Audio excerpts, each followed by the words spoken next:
It is my great privilege to introduce my husband and the next Vice President of the United States, JD Vance. JD Vance will be one of the youngest U.S. vice presidents if he wins election with Donald Trump in November. Vance and his wife, Usha, are both members of the millennial generation, a demographic group the Pew Research Center says consists of people born between 1981 and 1996. Millennials in the U.S. face economic challenges, including high student loan debt and housing costs. They are known for quickly adapting to technology and being shaped by the September 11, 2001 terror attacks, which Vance says changed his life. After 9/11, I did what thousands of other young men my age did in that time of soaring patriotism and love of country. I enlisted in the United States Marines.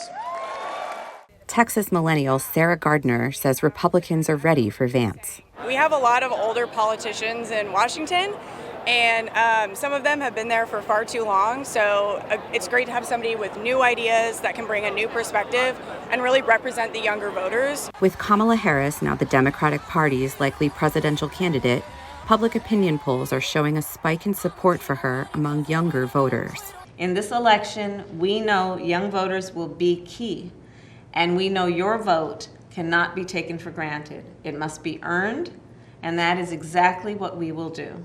In California, millennial David Mraz says Harris is the best choice for younger voters. But I think in this moment, to have a competitive race, I think she is a fresh face. I think she has the qualifications to assume the role, and I think she can take it to Trump. Combined, millennial voters and those from the younger Generation Z make for a powerful voting bloc, says Denora Getachew, the CEO of DoSomething.org, a group that encourages young people to take part in activism and service. If they turn out to vote at the same levels they did in 2020, they'll make up 37% of the electorate, right? So there's step one, actually register to vote. Step two, turn out to vote, or show up for what, as we say.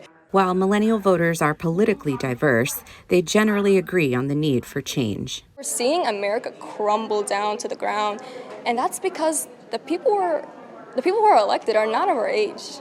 The next generation are people who are 20s, in their 30s, and their 40s. Why do we have people in their 50s, 60s, 70s, 80s representing us? 70% of millennial voters say inflation and cost of living are their top election issues, according to a U.S. News and World Report poll.